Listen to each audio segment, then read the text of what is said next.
When in Vietnam, flying is a really big thing. Compared to all other forms of travel, it is the most efficient. Also, geography. So, while heading back to Singapore in February, yes, I obviously chose to fly and in this case connect through Saigon.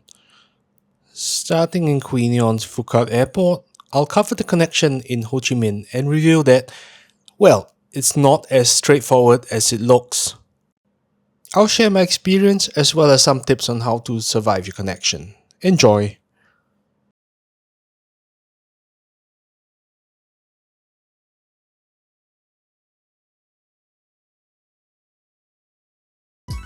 Welcome back to the channel, and we're flying Vietnam Airlines once again.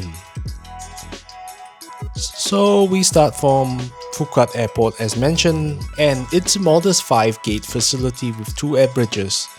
It doesn't serve any international flights as of February 2024. Being a modestly small airport, departures and arrivals are on the same level. Currently, Vietnam Airlines, Pacific Airways, Vietjet Air, and Bamboo Airways operate scheduled services from Phu Cat Airport. And this is all there is for the check-in area. It's small.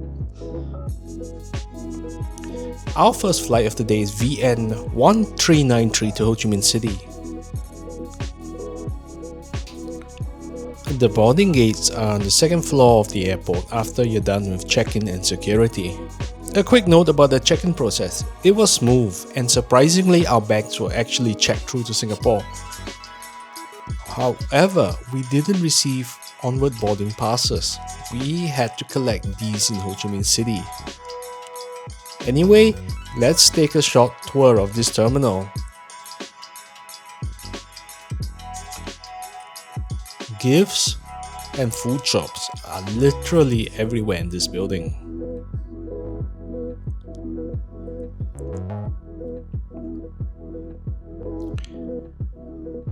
There are 2 lounges in this building. This one is exclusively for Bamboo Airways passengers.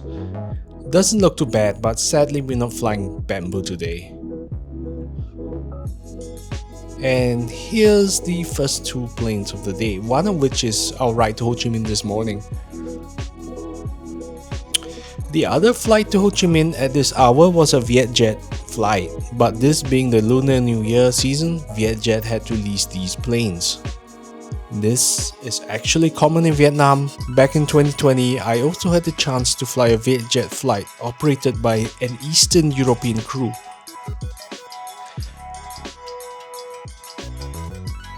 Thankfully today we'll be flying on a Vietnam Airlines plane operated by Vietnam Airlines with Vietnamese crew. Both our flights on this trip will be on the Airbus A321s.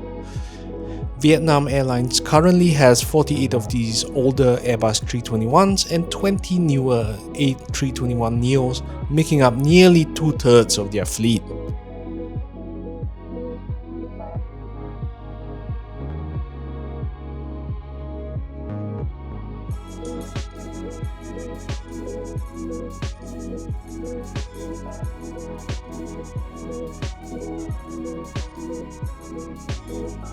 Okay, first things first, legroom is pretty good.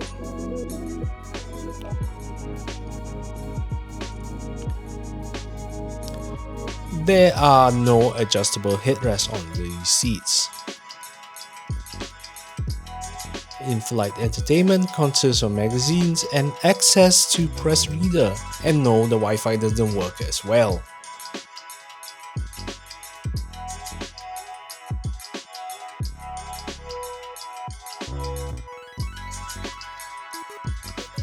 There's also no audio system, which I didn't fancy using.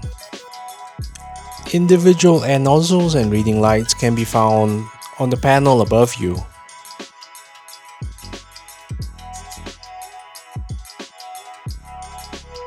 Prior to departure, cabin crew came around to distribute wet wipes. There are also overhead entertainment screens on this aircraft, a throwback to days gone by.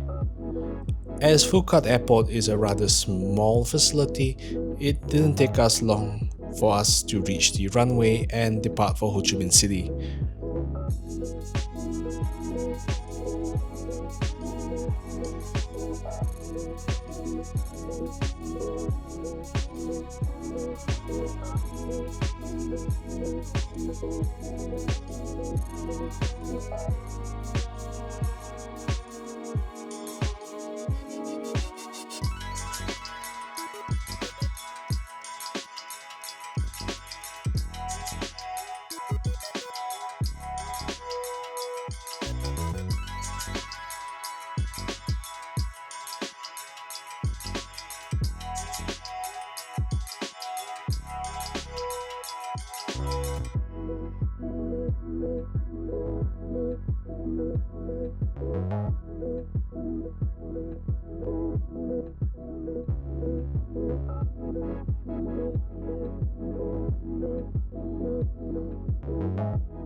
Refreshment service began 15 minutes after departure, and we all received a bottle of mineral water. The flight was also relatively full today, this being the day after the 2-week-long TED holiday. In terms of the washroom, I only have high praise. This is almost spotless and well worthy of a top prize. You can find most of the amenities you normally will expect a top airline to have.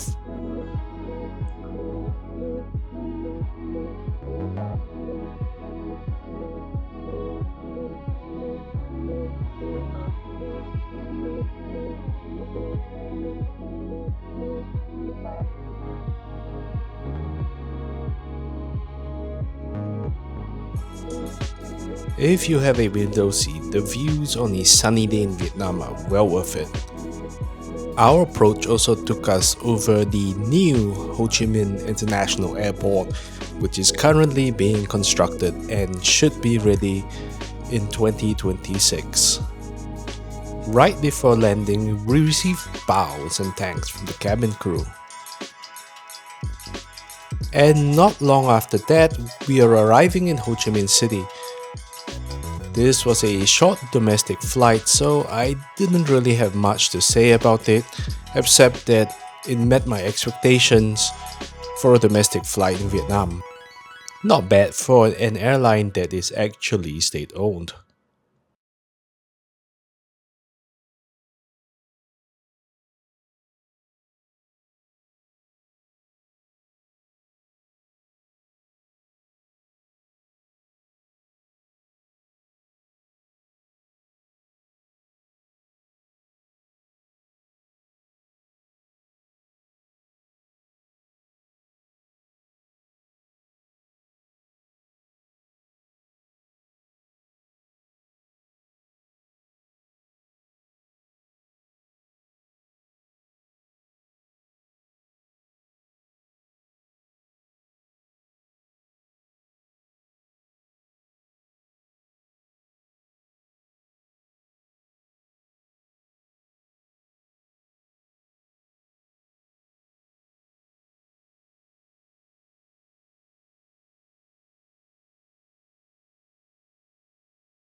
The present Ho Chi Minh Airport is of course struggling to deal with capacity.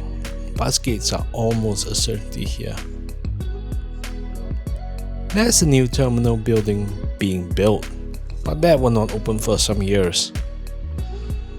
Luckily for us, we're getting a bus gate with an aero bridge this time.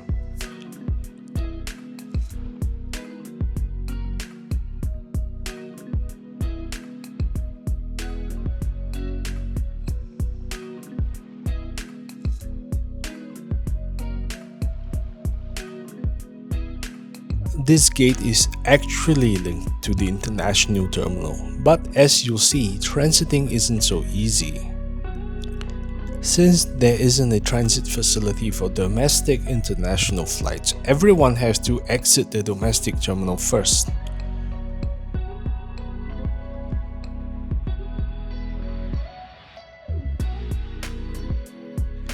While there's a transfer desk, it's literally of no help. They will not issue onward boarding passes here, so you'll have to go to the international terminal to get them. That's obviously not such a hassle since we are supposed to head there anyway, but it's a really poor thought out process. Also, imagine transiting in the summer months with the crazy heat.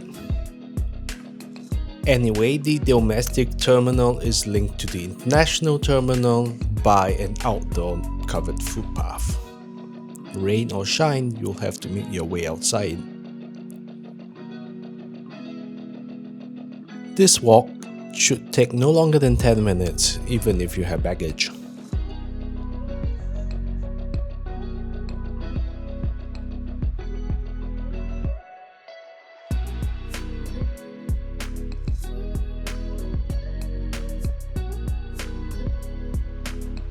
Luckily for us, there wasn't a line at the international check-in, so we received our onward boarding passes in no time.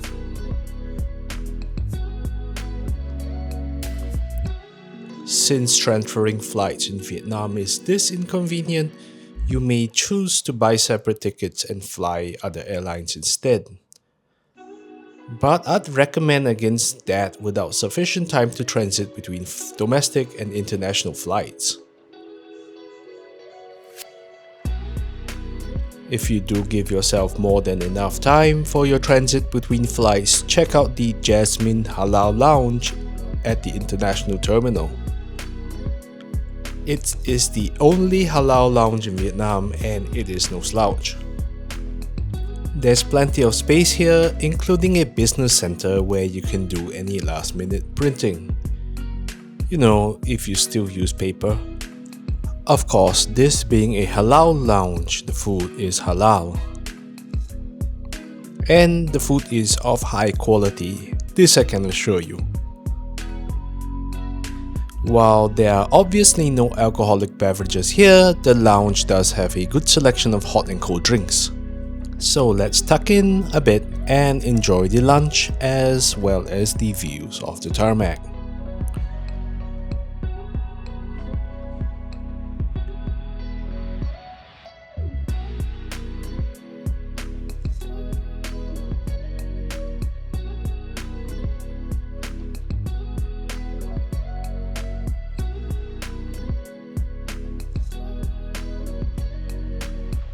We ended our lounge visit with half an hour to spare for boarding and find that our gate has been changed to the other end of the terminal. Now this is normally not a problem since this international terminal is not actually that large. Along the way are souvenir stands which charge in US dollars, so I don't encourage you to buy anything from these places. Our gate today is 27 and we're receiving an Airbus A321, just that it's in the SkyTeam livery.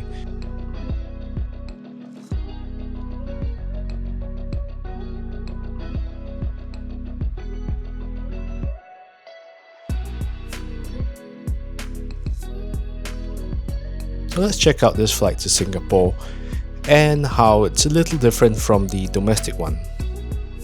As this aircraft is literally the same as the last one we flew, I'm not displaying the seat map, but I can tell you that we are changing our row onto the left side of the aircraft.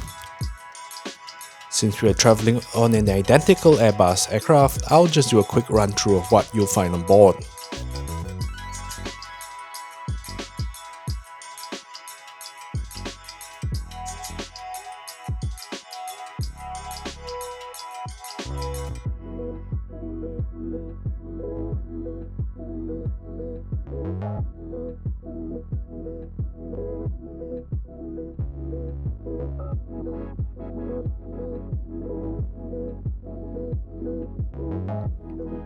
Departure was right on time, and as usual, the bows.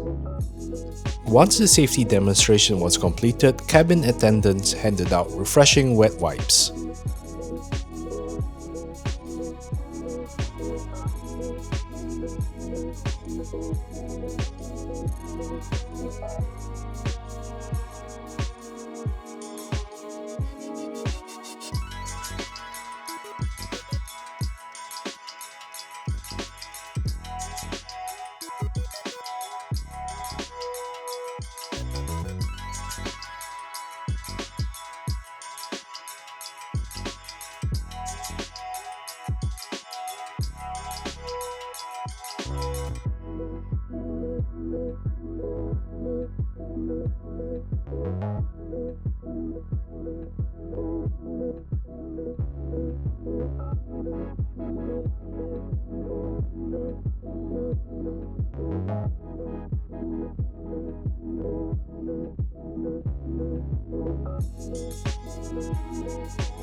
Being a longer international flight, this flight had a meal service and cabin attendants were ready to distribute the meals about 20 minutes after departure from Ho Chi Minh City. Now, it doesn't look as fancy as some of the meals you normally see, but I can tell you that this noodles and beef was delicious. My partner chose fish and rice, and this was equally as good. I chose a Saigon beer, and we decided to get some coffee and tea as well.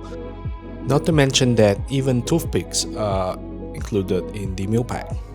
Flight time to Singapore was about an hour and a half, and before we knew it, we were already approaching Singapore and ready to land at Changi International Airport.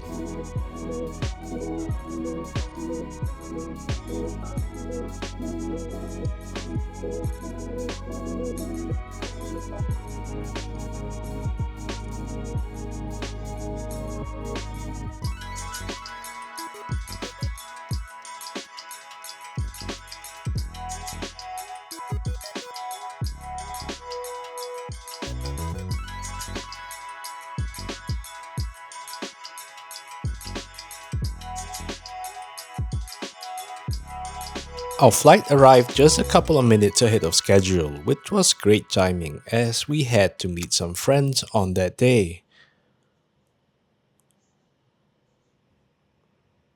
Overall, even with the inconvenient connection, Vietnam Airlines was a great way to fly.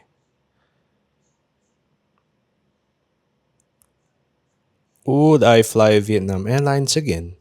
Sure, there are very few choices within Vietnam and the alternatives aren't any better.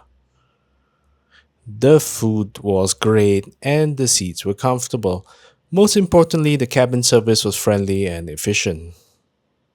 The big downside of transferring in Vietnam was that the connection isn't as easy as I would have liked. While my bags were checked through, it wasn't a great experience to pick up your boarding passes in Ho Chi Minh City. Hopefully in future, they will actually issue us boarding passes at the point of departure and not at our transit stop. And also, get that Wi-Fi to work please. I'm looking forward to seeing that introduced on board in future.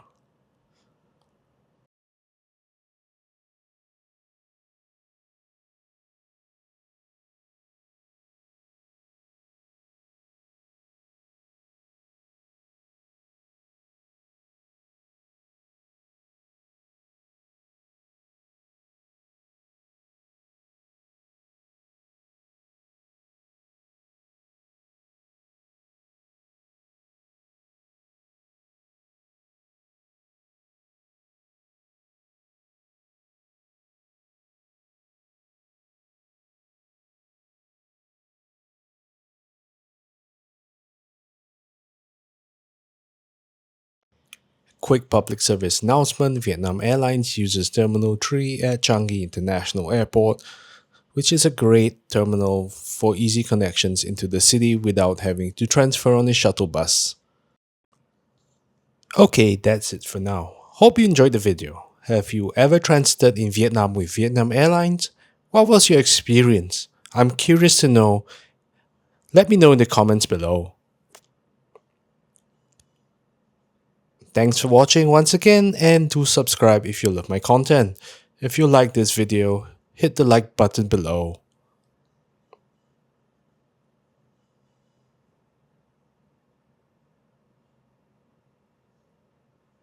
See you in the next video, and stay tuned for more content in the months and years ahead. Bye bye!